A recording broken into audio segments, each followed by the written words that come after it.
What's up, guys? Welcome to Car Biz Leaders Live featuring the Principal's Office. I'm your host, Rachel Blatt, CEO of Royalty Logistics. I am bringing with you a fantastic guest today. She is so fun and one of my dearest friends.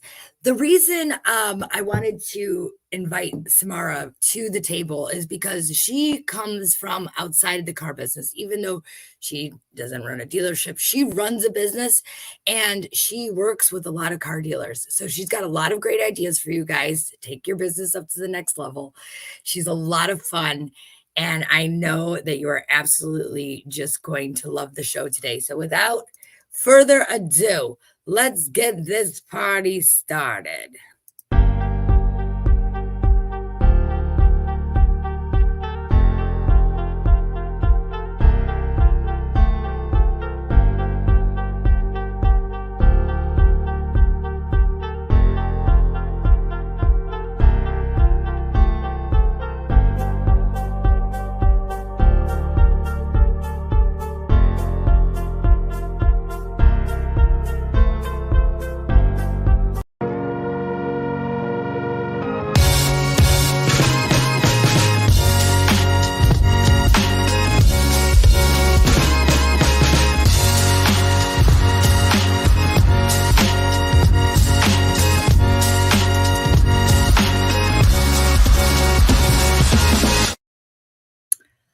Let's welcome my girl, Samara Beth, to the show. How are you, darling?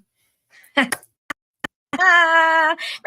thank you for having me. I'm so excited to be on your show. I loved your intro video so much. I was glued to it. I'm like, oh wait, it's my turn. That's okay.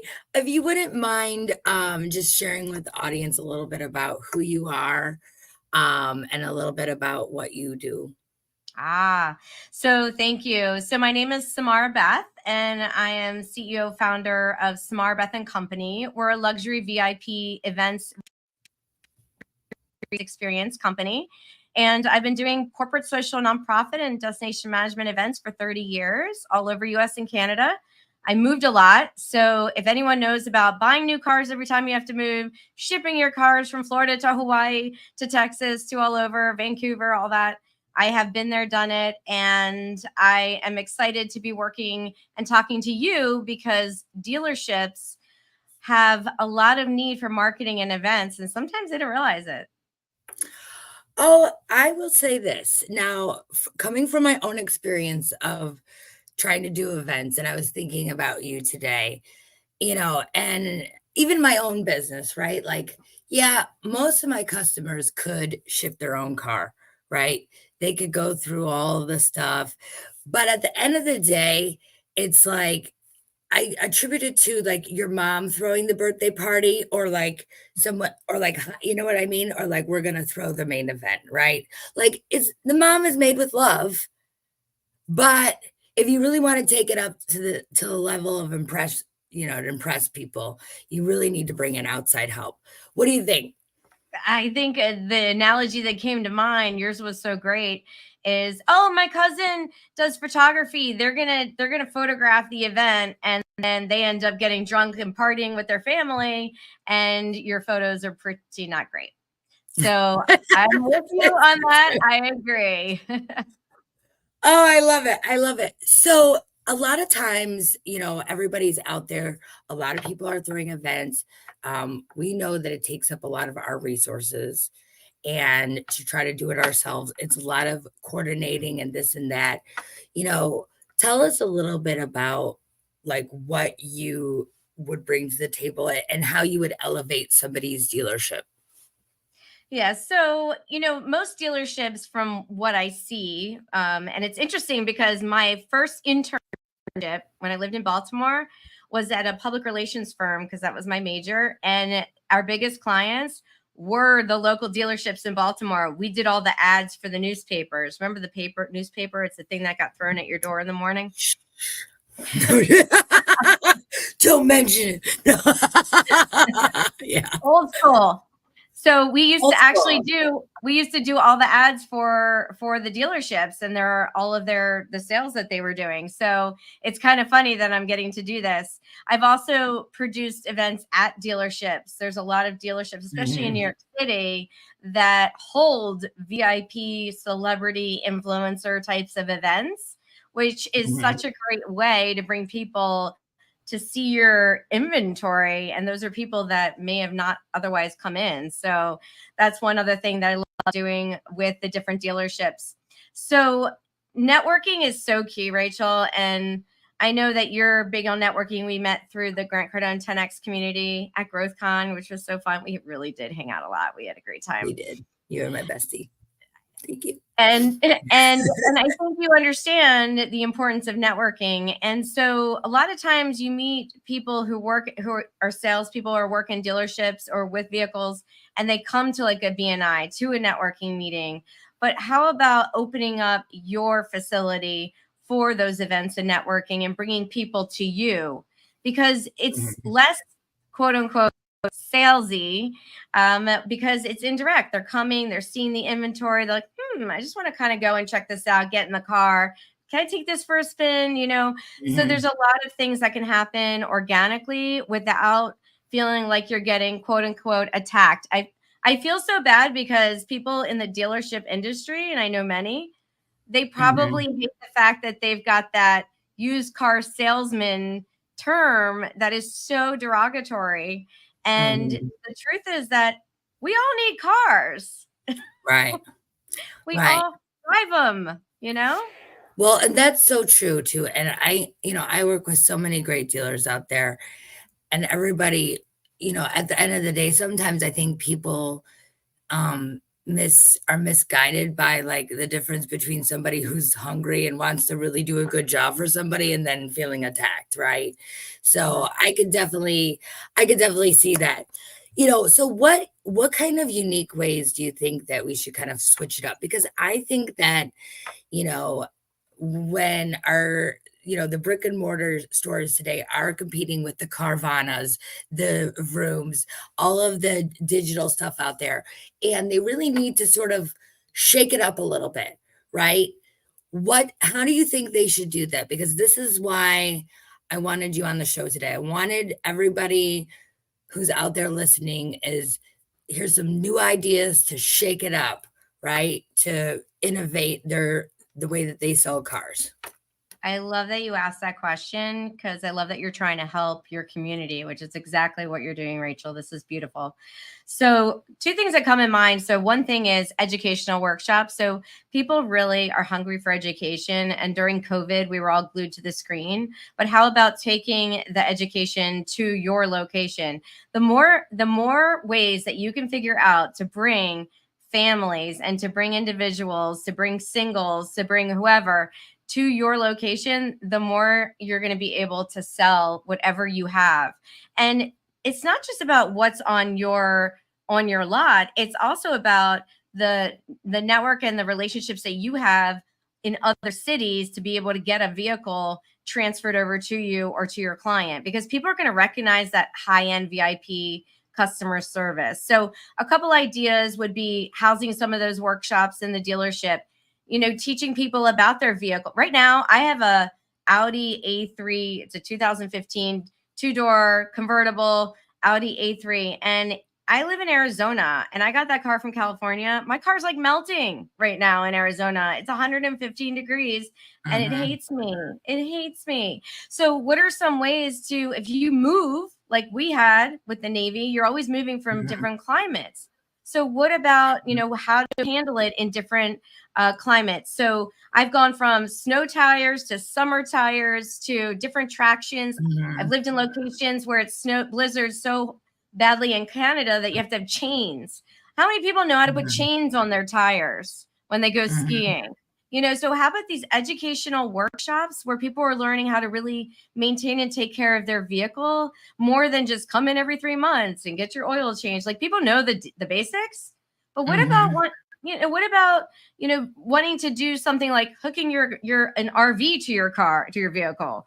There's U-Hauls. Like, those kinds of things, I feel like, could prevent a lot of accidents too. Well, and not only that, but it's appealing to the younger generation. I feel like there's everybody's like, oh, they're so sensitive, and Gen Z, they're so weird. But they really are the most mobile generation that we'll ever see, I believe. They do not want to be tied to a desk. They will be traveling. Most of their jobs are, they want to be remote or work wherever they want. And I feel like that would be a huge selling point, especially when that generation is coming up. My son's about to drive, and oh, God bless us, and we're trying to figure out what's the safest car to put your kid in. And, you know, um, so a lot of really great ideas there, especially with the U-Haul. The kids going off to college. How can we, take that and move the car safely and pack all his stuff? And I really believe that those are great ideas. All right, what else you got for us? Actually, I have something else that came to mind. So I was the third child.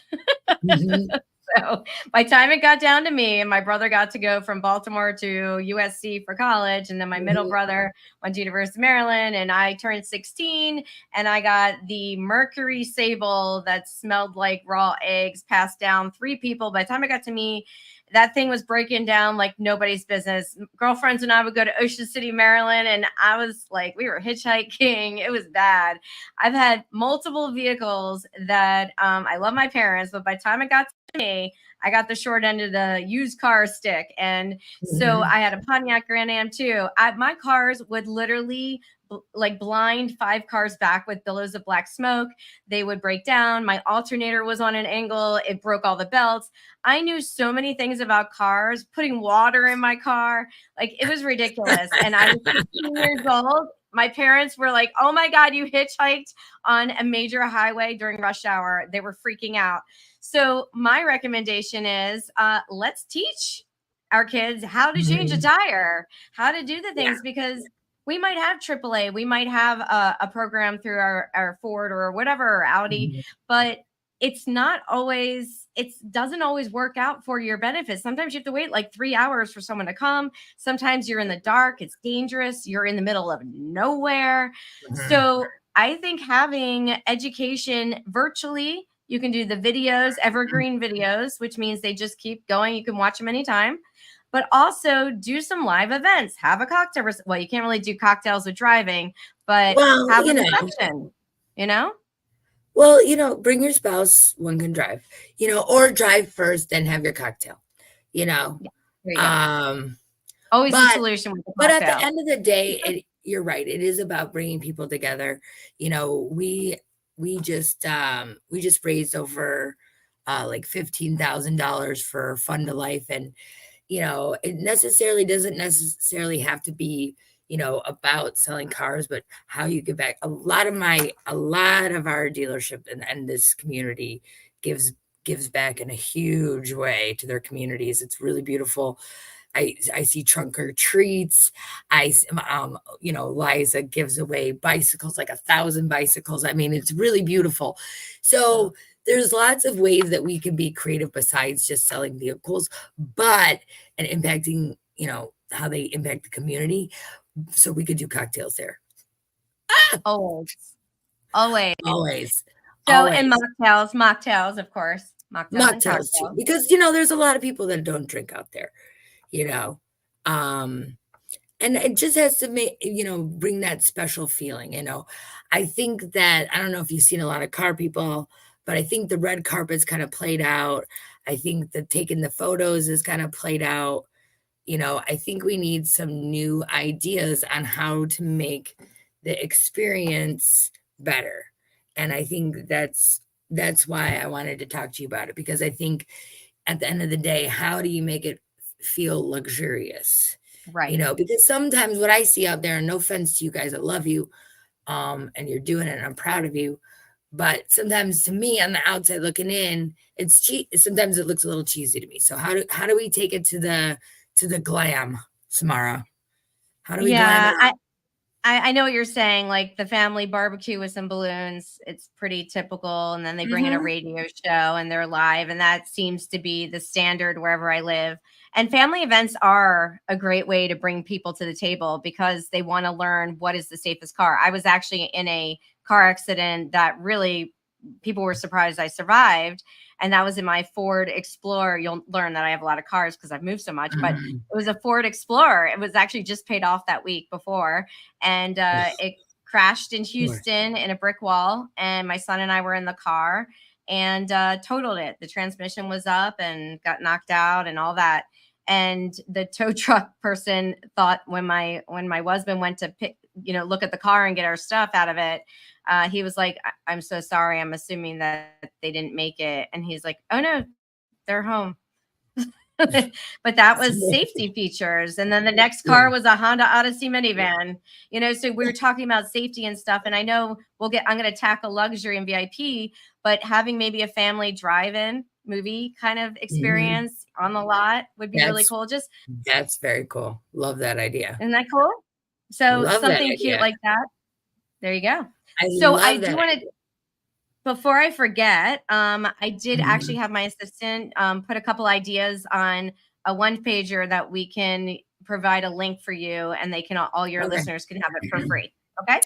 Okay. Awesome. Very So cool. For the VIP luxury aspects, test driving supercars, that's what people want to do. Mm-hmm. But what do they want to do with them, Rachel? They want to make people think they own them when they can't afford them. Let's say I'm walking into the Chevy store, okay? Just because not everybody sells luxury vehicles, right? That's so right. what I'm asking you is how do you make the non-luxury car a luxury experience? Tailgate. Okay. That's a good thing too. Yeah. We're just trying to help. We're trying to shake it up a little bit, get some new ideas. I want to see some new stuff on my, my Facebook reels. I love everybody I love everybody. And I love it. But I see I see a lot of the repeat and I want to see some new stuff. So I'm trying to give everybody some good ideas. I agree with you. It's all about me. Don't you know I'm so selfish. It's all about you. It's cool. Whatever. It's all about you. I get you. You and me. So number one, I think dealerships should get rid of the little blowing inflatable people. That's got to go. Yeah. And I think bringing in some live entertainment is a nice way to go. So having strolling entertainment, having celebrity names like your magicians and people that are just cool and unique. You could even have literally like a Circus Olay going on in your space. And that's something that will just attract people, having something that is different, but really taking a look at what is the trend. So you can chat GPT the trends in your area or trends that go along with the housewives of whatever city you're living in, or whatever is big on Netflix that people are streaming, and bring in some of those actors. People want to do photo ops. They love influencers. They love celebrities. And if those celebrities own one of those cars, they're selling them for you, Right. Right. And without, some of these people, some people are spending money on commercial and I really just I don't think that no one watches it's them. bringing it into, it's not the connection. You need the human connection, because if you are going to compete with the internet, then you need to if you're bringing people in, then you need to have that human connection. Yeah, absolutely. And there are other ways to connect with individuals at a different level, depending on the type of event. So for example, if you're providing valet for a private event or for an event at a venue, whatever, private events. If you're providing valet, have your logo on the valet tickets, and on, the area for valet, and then have some cars on display and uplight them. I've done that with classic cars at weddings and other events, nonprofits, even auctioning vehicles off. You can even auction a vehicle for like a weekend where they can just have that car for a weekend to really, get to try it out.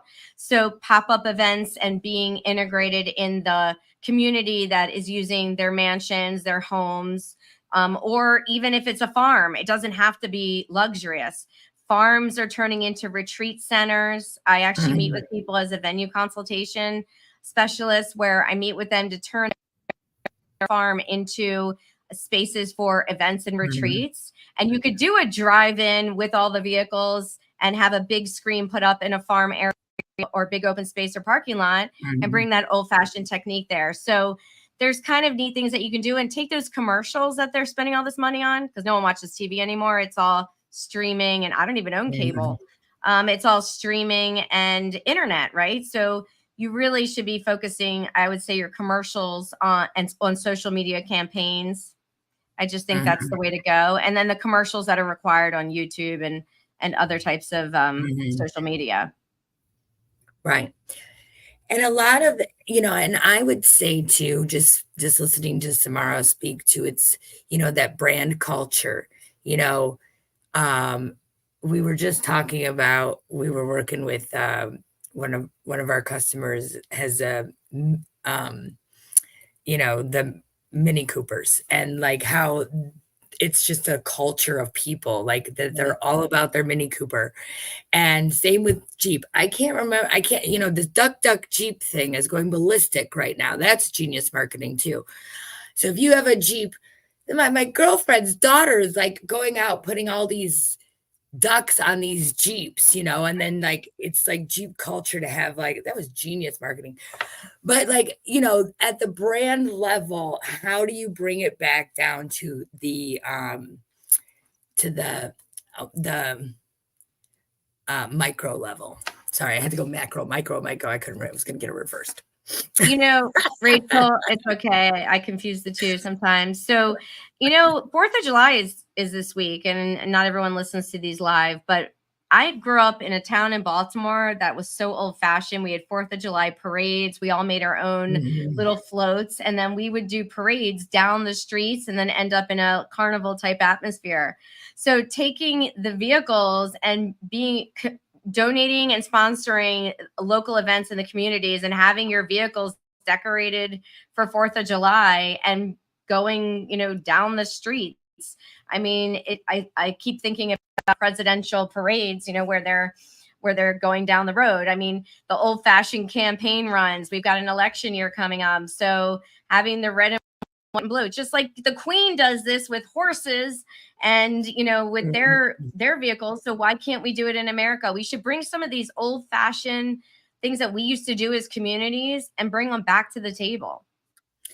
Everything old is new again. And I'm totally with you 100%. I think people are looking for more ways to connect with their families. They want to put the phone down. They're tired of listening to the hoopla. We already know who we want to be president. So, like, can we just get him in the office already? But what I'm saying is that, like, I think everybody, it's played out, right? So, and that's kind of like the whole theme is like, we need to switch it up. We need to change it up, and we need to go back to, the basics for me. And I think, connecting with the community is a huge way to do that too. All right. So, you say everything old is new again, but I have to say, before you complete that, I say that every morning when I look in the mirror. I love it. That's right. We're going to turn back time. We are new again. We're shiny new car. Don't even tell people our magic secrets, okay?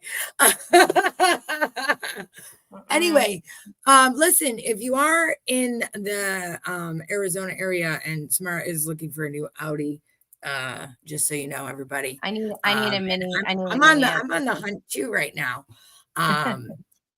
But it's a difficult process, it's such a job that I'm even, I'm fortunate, but I'm just like, I have to pass it off to my husband. I'm like, I don't have time to do that. And I think a lot of things is that it's your time, right? Thank you so much Yeah. for spending your time with me because I know it's so valuable. And at the end of the day, like we just have to make sure that when we're going to spend some time with people that it's quality, right? It's true. It's true. And I have to say, it comes down to, our generation. I have a 20 and 14-year-old. My 14-year-old practically raises me based on TikTok. So, I mean, we just have to understand those younger generations and we need to market to them. We just do. So, if that Yeah, means having, someone that's like all the rage, I mean, if you go into Sephora, I know you do. You walk into I Sephora, do. it's all celebrity lines now. It's all Oh, yeah. celebrity lines. So, and Mhm. then my daughter takes me in and she knows who this influencer is and who this celebrity is and what they have and and that's how they're learning. So we kind of have to take that because that's our generation. Those are the drivers now. And just kind of go with it.